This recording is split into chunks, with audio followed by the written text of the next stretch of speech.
Because हम लोग लड़कियां ऐसे फ्रीली घूम सकती है बिकॉज़ हमारे जवान प्रोटेक्ट कर रहे हैं हमें। तो अगर ऐसी फ़िल्म बन रही है जो हमारे जवान्स के बारे में है, हमारे जो 76 जवान्स जो उनको इतनी नक्सलियों ने इतनी क्रूरता से मारा था, so I would definitely stand for a film that says that that's wrong. Celebrate करना रॉन्ग है अगर ऐसे है, and I love my country and I feel very close to the people protecting it. I think you should see what you can do for your country instead of saying कि country क्या कर रही है मेरे लिए। ये film बहुत ही पॉइगनेंट पॉइंट्स को आगे लेके आएगा। आपको बहुत अवेयरनेस हो जाएगी बहुत सी बातों का जो लाइक मुझे पता भी नहीं था ये फ़िल्म करने से पहले। इस पे भी बहुत बातें हो रही हैं, आपके ऊपर आरोप लगता है प्रोपेगेंडा फिल्मों का हिस्सा बनती जा रही हैं। आई थिंक हम लोग ऐसे सोच सकते हैं कि हर एक किसी का ओपिनियन प्रोपेगेंडा हो सकता है, बिकॉज अगर मेरा ओपिनियन आपके ओपिनियन से नहीं मिलता हो तो देन आई विल से कि योर ओपिनियन इज़ प्रोपेगेंडा। अगर आपका मुझसे नहीं मिले आप बोल सकते हो propaganda. But I think Kerala story ने एक चीज़ सिखाया सबको कि फ़िल्म देख के फिर कमेंट करो। But we live in a country जहाँ पे फ्रीडम ऑफ स्पीच है, जो मुझे बहुत पसंद है। सो कुछ लोग तो बिना देख के भी रिव्यू भी करते हैं हमारी फिल्में, पर उनको आई थिंक रोका नहीं जा सकता बिकॉज जितने लोग प्यार भी भेजते हैं हम लोग उनको नहीं रोकते हैं। कितना प्यार मिलता है हम लोगों को अनगिनत, और वो हम सब लेते हैं। तो अगर किसी को प्रॉब्लम है तो वो भी हम लोगों को एक्सेप्ट ही करना चाहिए आई थिंक। क्या आपको क्या महसूस हुआ स्क्रिप्ट जब आपके पास आई? ऑब्वियसली दादा के साथ आपने पहले काम किया हुआ था, सेम टीम रिपीट हो रही है, तो कितना ट्रस्ट था आपको बस्तर की कहानी पे? आप गई हैं कभी, कभी आपने देखा है नज़दीक से इस समस्या को? ट्रस्ट तो ऑफकोर्स फुल 110% था, अगर परसेंटेज से भी ज़्यादा कुछ ट्रस्ट हो, बिकॉज अगर आप ऐसी फिल्में कर रहे हैं you have to trust your makers. And मैंने केरला स्टोरी में भी पूरा समर्पित करके कर दिया because I don't think you should do ऐसी फिल्में अगर बीच में आपको कुछ डाउट्स हो मेकर्स पे, फिर परफॉर्मेंस में दिख जाता है। तो ऑफ कोर्स ट्रस्ट था। एंड मैंने बहुत सारा मटेरियल पढ़ा था जो दादा ने मुझसे शेयर किया था। एंड मैं वहाँ गई भी। दादा was kind enough, Vipul sir and as a team वो लोग डिसाइड करते कि ऐसी फिल्म बनाने से पहले like let your actor live it. तो मैं वहाँ आईपीएस ऑफिसर से भी मिली, आईजी से भी मिली, सीआरपीएफ जो जवान्स हैं उनके साथ भी मैं रही वहाँ पे। I stayed in their camps, I saw कि वो लोग ट्रेनिंग कैसे करते हैं, आई सॉ कि जो हाइड आउट्स है वो कैसे करते हैं। एंड यहाँ पे इन रियल लाइफ हम लोग इतने स्पॉइल्ड है कि अगर सपोज़ 2 घंटे के लिए इंटरव्यूज़ चल रहे हैं, आई फील लाइक मुझे बाथरूम ब्रेक चाहिए, मुझे बाथरूम जाना है। पर आप जवान हो तो आप नहीं बोल सकते हो ऐसे। कभी कभी आप एक जगह पे पूरा नदी पार करके आपके कपड़े गीले हैं, आप एक पेड़ के पीछे छुपे हो ready you know with, and they said on the gun they don't even leave that. Usually आप ट्रिगर रिलैक्स रखते हो, वो इधर रखते हैं बिकॉज यू डोंट नो कहाँ से फायरिंग हो रही है। वो लेवल ऑफ अलर्टनेस और फोकस रखना समटाइम्स फॉर डेज़, आप खाना नहीं खा रहे हो, तो वो सब चीज़ें हाँ मैं रही उनके साथ तो मैंने देखा कि ये है। एंड आई थिंक मेरे अंदर बहुत ज़्यादा ग्रैटिट्यूड आ गया बिकॉज हम लोग लड़कियां ऐसे फ्रीली घूम सकती है बिकॉज हमारे जवान प्रोटेक्ट कर रहे हैं हमें। तो अगर ऐसी फिल्म बन रही है जो हमारे जवान्स के बारे में है, हमारे जो 76 जवान्स जो उनको इतनी नक्सलियों ने इतनी क्रूरता से मारा था, so I would definitely stand for a film that says that that's wrong.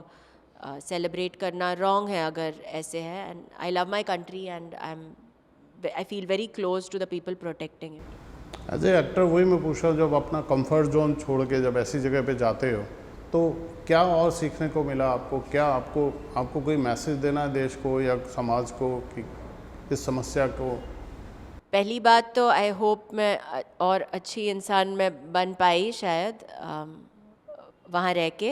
And secondly I think कि इट्स वेरी इजी कि हम लोग कह सकते हैं कि देश ठीक नहीं है, ये काम नहीं कर रहे हैं, ये ऐसे क्यों कर रहे हैं, यहाँ पे ये रोड में खड्डा है, या कंप्लेन करना बहुत इजी है। And I am not saying don't, actually I would say don't, but complain करना अलग है। आप क्या कर रहे हो आपके देश के लिए, आई फील कि वो अगर आप सोचो तो हमारी कंट्री आई मीन कोई इतनी तरक्की एनीवे हम लोग कर रहे हैं, कोई तरक्की से शायद रोक ही नहीं पाएगा हमें। एंड छोटी चीज़ें जैसे अगर मैं एक लड़की हूँ जो इस कंट्री से हूँ, एंड मैं अगर घर पे हूँ तो मैं ये रूम से वो रूम जा रही हूँ तो मैं फ़ैन और लाइट बंद करके जाऊँ।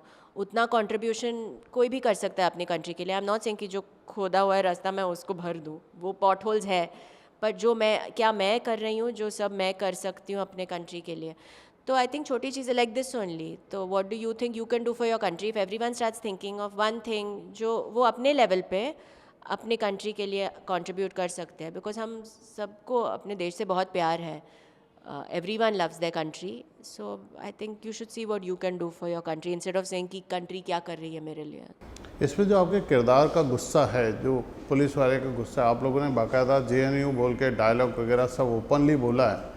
तो एज ए अभिनेता जब आप इसको करते हो, आपको डर नहीं लगता ये लोग आपको थ्रेट करेंगे या ट्रोलिंग करेंगे सोशल मीडिया के ज़माने में? जो एज ए एक्टर आप कितना इसको झेलती हैं? एक्टर से पहले एज अ लड़की मैं ऐसे पली बड़ी हूँ, एंड मेरे पेरेंट्स ने हमेशा कहा मुझसे, लाइक मेरे डैड नेवी में हैं, ही टोल्ड मी कि अगर आप सच बोल रहे हो तो फिर डर नहीं लगना चाहिए। तो मैं ऐसे ही लाइफ जीती हूँ एनीवे, मूवी से बाहर, मूवीज़ में और जनरली स्कूल्स में जो भी तो जब हम स्कूल से थे, हम सिंह जब भी हम लोग बच्चे थे तब से, तो नहीं वो डर नहीं है, एंड बिकॉज हम सच के साथ खड़े हैं, तो मैं वो सब नहीं सोचती हूँ एक्चुअली। जब भी ऐसे कर रहे हैं मूवी, लाइक आई सेड, फिर पूरे ट्रस्ट के साथ आपको डिसाइड करना चाहिए। बट हाँ, मैं ये कैरेक्टर मुझसे काफ़ी अलग है। मैं रियल लाइफ में अगर मुझ में गुस्सा है, ऑफकोर्स मैं गुस्सा होती हूँ बहुत, पर मैं दिखाती नहीं हूँ। मैं ऐसी हूँ कि मैं अपना गुस्सा कंट्रोल कर, आपको पता भी नहीं चलेगा कि मुझे गुस्सा आ रहा है। इनफैक्ट मैं और साइलेंट होती हूँ जब भी गुस्सा है मेरे अंदर, एकदम लाइक मैं इंटरेक्ट ही नहीं करती हूँ किसी से और मैं चुपचाप बैठती हूँ। पर ये कैरेक्टर जो है फायर ब्रांड है। आई मीन अब पूरे सिस्टम से लड़ रही है कैरेक्टर, वो पॉलिटिशियंस से मुंह तोड़ जवाब दे रही है आमने सामने बैठ के, तो बहुत अलग है मुझसे। But that's where you are an actor, no, वो भी आप कला दिखा सकते हो अपना। ट्रोल कितना इफ़ेक्ट करते हैं आपको? ट्रोलर बिल्कुल असर नहीं होता, या आपको इफ़ेक्ट करते हैं, या आप जवाब दे पाती हैं उनको, या उसको? इट डिपेंड्स कि ट्रोल कौन कर रहा है। अगर आपका सपोज अकाउंट है जिसमें 0 फॉलोअर्स है और आप प्रोस्टिट्यूट इन हिंदी लिख रहे हो 5 बार मेरे अकाउंट पे, तो फिर वो अफेक्ट नहीं करेगा मुझे, बिकॉज आई मीन आप ट्रोल हो, तो मैं क्या बोलूँ उसका। यूजुअली ट्रोल सवाल नहीं पूछते, आई डोंट नो, मुझे तो नहीं पूछते, लाइक गालियों का पैराग्राफ छोड़ देते हैं वहाँ पे। तो अगर मैं ले लूँ अपने ऊपर तो फिर मुझे रिएक्ट करना है। फील अगर आप उधर ही छोड़ दो तो वो गाली आपके पास ही है, तो मैं नहीं लेती हूँ। वापस बस्तर पे आता हूँ मैं।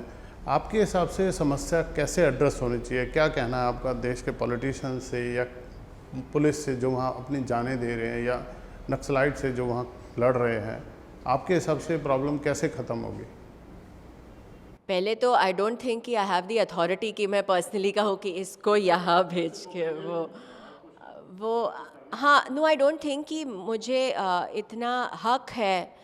I don't think I am in a position जो इतना हक है कि मैं बोलूँ कि एक्चुअली ये होना चाहिए, बिकॉज फिर वो वही बात हुई ना कि आई से कि ये रास्ते पे ये होना चाहिए, ये गवर्नमेंट क्यों नहीं कर रही है, ये उनको बोलो कि वो कर, पर मैं क्या कर रही हूँ? Am I doing everything I can for my country? Like I said, it starts there. आप क्या कर सकते हो आपके कंट्री के लिए, just that. But I don't know, I hope this film, ये फिल्म बहुत ही पॉइगनेंट पॉइंट्स को आगे लेके आएगा। आपको बहुत अवेयरनेस हो जाएगी बहुत सी बातों का, जो लाइक मुझे पता भी नहीं था ये फिल्म करने से पहले। I had no idea about इतनी सारी चीज़ें, एंड वो सब है पब्लिक डोमेन, आपके फ़ोन्स में है, पर आपने शायद देखा ही नहीं होगा। और ऐसी आर्टिकल्स जो एकदम दबी पड़ी है मिल जाएंगी आपको ईजिली, आपको तो means easily, but I mean public को, सबको मिल जाएंगी। It's all on your phones, but we never seen also जो नैरेटिव था वो जर्नलिस्ट का जो लिख रहा था वो आर्टिकल, वो क्या था, I had no idea till I got in to this film. और आई एम श्योर लोग लाइक एक सच जो आपको पता भी नहीं है वो, एंड हमारे देश के अंदर ये सब हो रहा है, वी डोंट इवन नो। तो आई थिंक कि लोगों को बहुत कनेक्टेड फील होगा, बिकॉज फाइनली हमारे कंट्री से है, एंड हमारे जवान्स जो हमें प्रोटेक्ट कर रहे हैं उनके बारे में है।